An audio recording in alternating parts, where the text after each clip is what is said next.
How about the game in Philly last night? Grizzlies at one point, they were up by 17 points against James Harden and Joel Embiid. Here comes the comeback. Harden from the corner. Are you kidding me? With under 90 seconds to go, they're down one. And then Ja Morant trying to seal it inside. Access denied. Joel Embiid struggled scoring, so he dominated on the defensive side. An iconic block. He had 6 blocks on the night. Grizzlies still up by 2. 42 seconds left. Tobias Harris, he hit 2 critical threes. Team effort. Sixers now up 1. Look at the effort here. Morant would miss. Harden diving for the loose ball. Finding Embiid on the break. Embiid at 27. Sixers come back to win. Mike Greenberg and the NBA Countdown crew on what they saw. Good evening, Kevin and company. A delight to see everyone here. Stephen A., Jalen Rose, I'm Greeny, and Michael Wilbon is with us tonight from Phoenix. And let's talk about it. It was one of the most entertaining games of this NBA season. But Stephen A., as you look back on it, which was more significant to you, the Sixers comeback or the Grizzlies collapse? Well, to me, the Sixers come back because I'm looking at the Philadelphia 76ers with an incredibly critical eye. The fact of the matter is you have Joel Embiid, you have James Harden, you have Tyrese Maxey, who I still can't figure out why he's coming off the bench, Jalen. I need you to explain that to me. But I will tell you this. Here's the deal. We've been talking all season long about the 2 best teams in the NBA, the best records, the Boston Celtics and the Milwaukee Bucks. If you are the Philadelphia 76ers, why is that happening with the crew that you have? Let's not forget Tobias Harris. Let's not forget the coach Doc Rivers. Based on their roster and the cachet that they bring to the table and the greatness of Embiid, there is no reason why we shouldn't be talking about the Philadelphia 76ers unless they give us a reason to ignore them. I'm looking at them. Memphis has been another story for weeks now, which Wilbon has lamented on many occasions. I agree with Stephen A. And I want to talk about the MVP case of Joel Embiid. It got bolstered last night. And the reason why he struggled from the floor, but yet he reminded us his 2 ends of the floor, and he was dominant defensively. Yeah. He grabbed basically every rebound. And also James Harden made some clutch shots. That right corner 3 falling out of bounds, that was huge.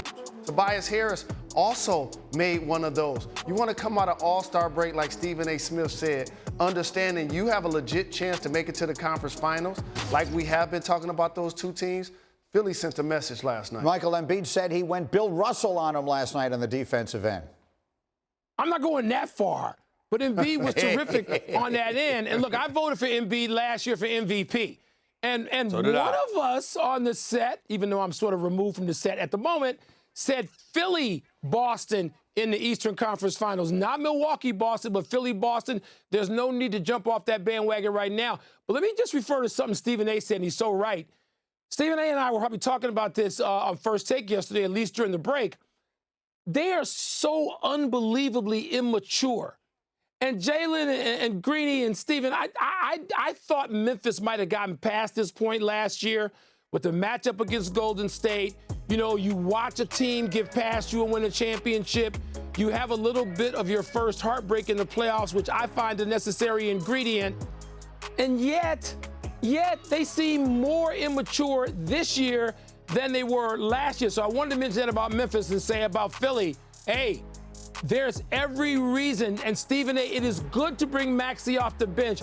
They need some energy off that bench. They got enough guys who are comfortable in starting roles. I hear you, because I believe Maxey in some ways has to be the second best player on that team after Joel Embiid, even though, I mean, we see Harden now totally in a playmaking mode, leading the league if he's got enough opportunities and assists.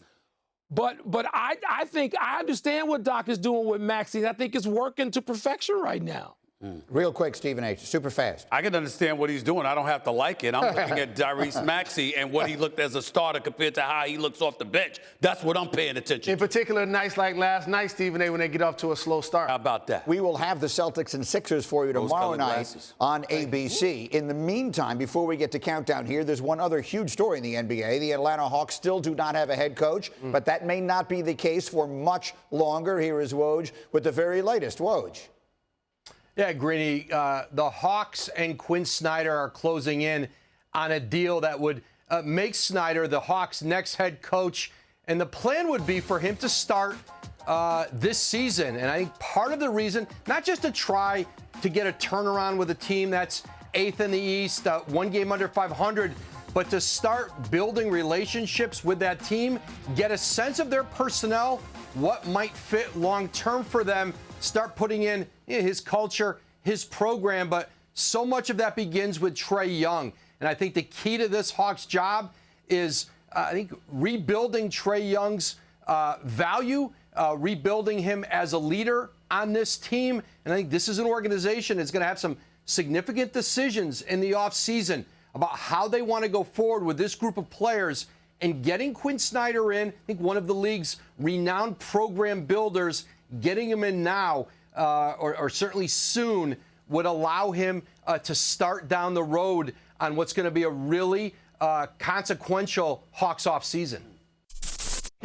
Thank you for watching ESPN on YouTube. For live streaming sports and premium content, subscribe to ESPN+.